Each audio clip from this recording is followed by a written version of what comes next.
नमस्कार दोस्तों। इस ट्यूटोरियल में हम लोग ये सीखने वाले हैं कि किसी फ्लटर एंड्रॉइड ऐप में बॉटम नेविगेशन को कैसे इंप्लीमेंट करना है। तो चलिए कोड देखते हैं। यहाँ पे लिब फोल्डर में हमारे पास तीन क्लासेस हैं। एक है मेन डॉट डॉट फाइल, एक है first underscore screen dot dot file, एक है second underscore screen dot dot file. तो हमारा जो बॉटम नेविगेशन होगा उसमें हम लोग दो मेन्यू आइटम्स दिखाएंगे। एक को क्लिक करने पे फर्स्ट स्क्रीन लोड होगा, दूसरे को क्लिक करने पे सेकंड स्क्रीन लोड होगा। ओके, पहले इन दोनों पेजेस का ही कोड देखते हैं, फर्स्ट स्क्रीन और सेकंड स्क्रीन। तो यहाँ पे है इंपोर्ट्स। यह है फर्स्ट स्क्रीन क्लास जो एक्सटेंड करता है स्टेटफुल विजेट को। इससे क्या होगा, इस क्लास के अंदर जो भी चीजें हम लोग डिजाइन करने वाले हैं उनकी स्टेट आगे जाके हम लोग मॉडिफाई कर सकते हैं। यहाँ पे हम लोग इस क्लास के एक स्टेट क्रिएट कर रहे हैं जिसका नाम है अंडरस्कोर फर्स्ट स्क्रीन स्टेट। यह है underscore first screen state class. यहाँ पे हम इस पेज का सारा यूआई क्रिएट करें। यहाँ पे बिल्ड फंक्शन के अंदर हम लोग एक स्कैफोल्ड विजेट का यूज कर रहे हैं। ओके, स्कैफोल्ड विजेट क्या होता है? ये सारे यूआई का बेस होता है, इसके ऊपर सारा यूजर इंटरफेस क्रिएट किया जाता है। यहाँ स्कैफोल्ड विजेट के अंदर एक बॉडी एट्रीब्यूट है जिसके अंदर हमने सेंटर विजेट का यूज किया है। ओके, सेंटर विजेट से क्या होगा, इसके अंदर जो भी यूआई हम लोग क्रिएट करेंगे वो स्क्रीन के एकदम सेंटर में आ जाए। देखिए सेंटर विजेट के अंदर क्या है, यहाँ पे है एक टेक्स्ट विजेट। ओके, यहाँ पे हम लोग क्या टेक्स्ट लिख रहे हैं, फर्स्ट स्क्रीन, ऐसा हम लोग टेक्स्ट लिख रहे हैं जो कि स्क्रीन के एकदम सेंटर में दिखाई देगा। इसको हम लोग थोड़ा सा स्टाइलिंग भी कर रहे हैं, जैसे कि उसका फॉन्ट साइज, फॉन्ट वेट वगैरह। तो ये इतना सिंपल सा कोड है हमारे फर्स्ट पेज का, फर्स्ट स्क्रीन का। सेम कोड है हमारे सेकंड स्क्रीन का। देखिए यहाँ पे इंपोर्ट है, ये सेकंड स्क्रीन क्लास जो एक्सटेंड करता है स्टेटफुल विजेट को। यहाँ पे हमने इस क्लास के एक स्टेट क्रिएट कर रहे हैं जिसका नाम है अंडरस्कोर सेकंड स्क्रीन स्टेट। ये है वो underscore second screen state class. यहाँ पे हम इस सेकंड पेज का यूआई क्रिएट करें। यहाँ बिल्ड फंक्शन के अंदर हम लोग एक स्कैफोल्ड विजेट का यूज कर रहे हैं। इस विजेट के ऊपर हम लोग सारा इस पेज का यूआई क्रिएट करेंगे। यहाँ बॉडी एट्रीब्यूट में हम लोग सेंटर विजेट का यूज कर रहे हैं जिसके अंदर एक टेक्स्ट विजेट है जिसमें हम लोग सेकंड स्क्रीन ऐसा टेक्स्ट शो कर रहे हैं। ओके, तो सेकंड स्क्रीन ऐसा स्क्रीन के बीचों बीच हमें लिखा हुआ दिखाई देगा। इस टेक्स्ट को हम लोग थोड़ा सा कॉन्फ़िगर भी कर रहे हैं, मॉडिफाई कर रहे हैं, जैसे कि उसका फॉन्ट वेट, फॉन्ट साइज वगैरह। ओके, तो ये हो गया सिंपल सा सेकंड स्क्रीन का कोड। अब देखते हैं मेन डॉट डॉट फाइल। यहाँ पे हम हमारा बॉटम नेविगेशन व्यू कॉन्फ़िगर करें। यहाँ पे सबसे पहले ये है इंपोर्ट्स। मेन फंक्शन के अंदर हम लोग एक ऐप क्रिएट करते हैं जिसका नाम है माई ऐप। ये माई ऐप क्लास जो एक्सटेंड करता है स्टेट प्लेस विजेट को। इससे क्या होगा, इस क्लास के अंदर जो भी चीजें हम लोग डिजाइन करने वाले हैं उनकी स्टेट आगे जाके हम लोग मॉडिफाई नहीं कर सकते। यहाँ पे क्या होगा, बिल्ड फंक्शन के अंदर हम लोग एक मटेरियल ऐप क्रिएट कर रहे हैं। ओके, इस ऐप का टाइटल, इसका थीम, इसका होम पेज कौन सा होगा, ये सारी चीजें हम लोग कॉन्फ़िगर कर रहे हैं। होम पेज कौन सा होगा, वो होगा माई होम पेज क्लास। यहाँ पे हम लोग उसे एक टाइटल भी दे रहे हैं। ये है माई होम पेज क्लास जो एक्सटेंड करता है स्टेटफुल विजेट को। इससे क्या होगा, इस क्लास के अंदर जो भी चीजें हम लोग डिजाइन करने वाले हैं उनकी स्टेट आगे जाके हम लोग मॉडिफाई कर सकते हैं। तो यहाँ पे हम लोग इस क्लास के एक स्टेट क्रिएट कर रहे हैं जिसका नाम है underscore my home page state. ये है वो underscore my home page state class. यहाँ पे हम हमारा सारा मेन फाइल का यूआई क्रिएट करें। यहाँ पे देखिए कुछ डेटा मेंबर्स हैं, जैसे कि सबसे पहले कौन सा पेज लोड होगा उसका इंडेक्स है, वो क्या है, 0। ओके, अब ये 0 किसका इंडेक्स है हम लोग आगे देखेंगे।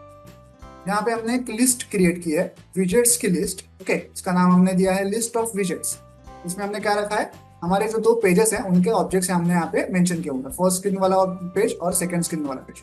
तो अब ये जो सिलेक्टेड इंडेक्स है ना, ये इस लिस्ट ऑफ विजेट का 0 इंडेक्स है। ओके, तो मतलब लिस्ट ऑफ विजेट का 0 इंडेक्स मतलब कौन सा एलिमेंट होगा, ये वाला होगा 0 एलिमेंट, ये वाला होगा फर्स्ट एलिमेंट। तो बाय डिफॉल्ट हम लोग 0 वाला एलिमेंट लोड करने वाला है हमारे बॉटम नेविगेशन व्यू में।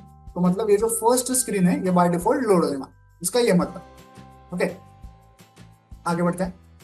बिल्ड फंक्शन के अंदर हम लोग एक स्कैफोल्ड विजेट का यूज कर रहे हैं।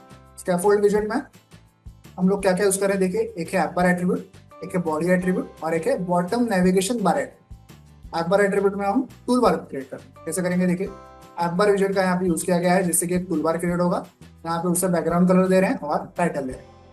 देन बॉडी एट्रीब्यूट में हमें क्या करना है, इस लिस्ट ऑफ विजेट से हमें कोई भी एक फाइल पेज उठा के लोड करना है। तो कैसे करेंगे, देखिए बॉडी एट्रीब्यूट में हम लोग सेंटर विजेट का यूज कर रहे हैं। सेंटर विजेट का चाइल्ड क्या है, देखिए लिस्ट ऑफ विजेट्स, जो हमारी लिस्ट है उसमें से एक पर्टिकुलर एलिमेंट हम लोग उठाएंगे। कौन सा उठाएंगे, जो भी एलिमेंट का इंडेक्स इस वेरिएबल में फिलहाल मेंशन किया हुआ है वो वाला एलिमेंट उठाएंगे। फिलहाल तो 0 लिखा हुआ है, मतलब ये जो फर्स्ट स्क्रीन है वो यहाँ पे लोड हो जाएगी।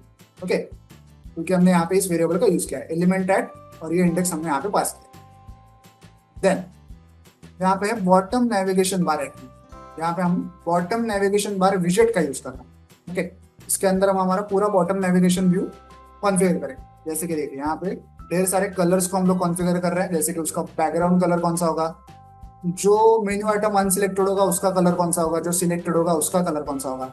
अब देखिए जो भी मेन्यू आइटम यूजर सिलेक्ट करेगा उसका इंडेक्स हम लोग यहाँ पे कॉन्फ़िगर कर रहे हैं, करंट इंडेक्स। ओके, यहाँ पे हम लोग किसको सिलेक्ट कर रहे हैं, किसका वेरिएबल यूज कर रहे हैं, जो हमारा सिलेक्टेड इंडेक्स करके वेरिएबल था उसको यहाँ पे मेंशन कर रहे हैं। तो बाय डिफॉल्ट जो हमारा 0th पेज था, मतलब ये वाला, ओके, उससे रिलेटेड जो भी बॉटम नेविगेशन आइटम होगा वो यहाँ पे सिलेक्टेड होगा। ठीक है, देन अब हमें बॉटम नेविगेशन बार के ऊपर दो मेन्यू आइटम्स दिखाने हैं, दो पेजेस के लिए। तो देखिए यहाँ पे वो आइटम्स एट्रीब्यूट में हम लोग वो क्रिएट करेंगे। देखिए आइटम्स एट्रीब्यूट के अंदर दो विजेट्स हैं, क्या क्या है देखिए, बॉटम नेविगेशन बार आइटम, ऐसे दो विजेट्स हमने यूज की। ओके, तो दो आइटम्स हम लोग क्रिएट करना है। एक आइटम में क्या होगा, एक आइकॉन होगा, आइकॉन विजेट का यूज कर रहे हैं। आइकॉन्स क्लास में से होम आइकॉन, मतलब ये वाला आइकॉन हम लोग यूज कर रहे हैं, इसका कलर होगा व्हाइट, इसकी साइज होगी 32 और इसके ऊपर होम ऐसा लेबल हम लोग शो करेंगे। तो ये हो गया एक आइटम जिसमें होम वाला आइकॉन है और होम वाला टेक्स्ट। वैसे सेकंड आइटम कौन सा होगा, देखिए ये जो अलार्म वाला आइकॉन है वो हम लोग यूज करने वाले हैं और उसके नीचे अलार्म ऐसे लिखा होगा। तो ऐसे दो आइटम्स हम लोग दिखाने वाले हैं, एक वाला होगा होम वाला और एक होगा अलार्म वाला। ओके, जब होम वाला आइकॉन, होम वाला आइटम यूजर क्लिक करेगा तो हमारा फर्स्ट स्क्रीन लोड होगा, जब अलार्म वाला आइटम यूजर क्लिक करेगा तो हमारा सेकंड स्क्रीन लोड होगा। ओके, तो अब इन दोनों आइटम्स में से किसी को अगर यूजर ने क्लिक किया तो ये ऑन टैप एट्रीब्यूट कॉल होगा। ओके, यहाँ पे एक ऑन आइटम टैप करके एक फंक्शन हम लोग कॉल करते हैं। ओके, ये रहा वो फंक्शन ऑन आइटम टैप। जिस भी आइटम को फिलहाल यूजर ने क्लिक किया है उसका इंडेक्स नंबर हमें यहाँ पे मिलता है। तो हम लोग क्या कर रहे हैं, हमारा जो सिलेक्टेड इंडेक्स करके वेरिएबल था ना, उसे इस करंट इंडेक्स से अपडेट कर रहे हैं, ताकि हमेशा जो भी आइटम, जो भी मेन्यू, जो भी पेज यूजर ने फिलहाल सिलेक्ट किया है उसका इंडेक्स इस वेरिएबल में स्टोर होगा। और ये काम हम लोग इस सेट स्टेट फंक्शन के अंदर कर रहे हैं। इससे क्या होगा, ये वेरिएबल जहां जहां पे यूज किया गया है वहां वहां पे उसकी ये जो अपडेटेड वैल्यू जो अभी अभी हमने अपडेट की है वो भी अपडेट हो जाए। फॉर एग्जाम्पल यहाँ पे करंट इंडेक्स में ये वेरिएबल यूज हुआ है, तो यहाँ भी, यहाँ पे जो वैल्यू अपडेट हुई है फिलहाल वो वैल्यू यहाँ पे अपडेट हो जाएगी, सेम वैल्यू यहाँ पे अपडेट हो जाएगी। ओके, तो इससे क्या होगा, यहाँ पे आप किसी मेन्यू आइटम को क्लिक करोगे तो उसी से रिलेटेड पेज यहाँ पे लोड हो जाएगा, क्योंकि हमने यहाँ इसके अपडेटेड इंडेक्स को लोड किया। ठीक है, आई होप आप पूरा कोड समझ गए होंगे। तो चलिए अब इस ऐप को मोबाइल डिवाइस पर रन करके इसे प्रैक्टिकली चेक करें। तो ऐप जो है मोबाइल डिवाइस पर रन हो चुका है। आप स्क्रीन के बीचों बीच फर्स्ट स्क्रीन ऐसा लिखा हुआ देख पा रहे होंगे, मतलब हमारा जो फर्स्ट पेज है वो लोड हो चुका है। नीचे आप एक बॉटम नेविगेशन व्यू देख पा रहे होंगे जिसमें दो आइटम्स हैं, एक है होम, एक है अलार्म। होम वाला आइटम जो है वो फिलहाल सिलेक्टेड है क्योंकि उसके नीचे जो होम लिखा हुआ है वो देखिए उसका कलर अलग है, येलो कलर है। ठीक है, और उसकी वजह से फर्स्ट स्क्रीन भी यहाँ पे लोडेड है। अब अगर मैं अलार्म वाले आइटम को क्लिक करूँ तो देखिए अलार्म वाला आइटम जो हाईलाइट हो गया येलो कलर में, तो यहाँ पे ऊपर सेकंड स्क्रीन लोड हो चुका है। अब अगर मैं होम को वापस क्लिक करूँ, फर्स्ट स्क्रीन लोड हो गया, अलार्म को क्लिक करूँ, सेकंड स्क्रीन लोड हो। इस प्रकार से आप किसी फ्लटर एंड्रॉइड ऐप में बॉटम नेविगेशन को इंप्लीमेंट कर सकते हैं। वीडियो में दिखाया गया इस कोड को डाउनलोड करने के लिंक मैंने वीडियो के नीचे डिस्क्रिप्शन बॉक्स में दे दिया है, आप चाहें तो वहां से कोड डाउनलोड कर सकते हैं। वीडियो को एंड तक देखने के लिए धन्यवाद, थैंक यू।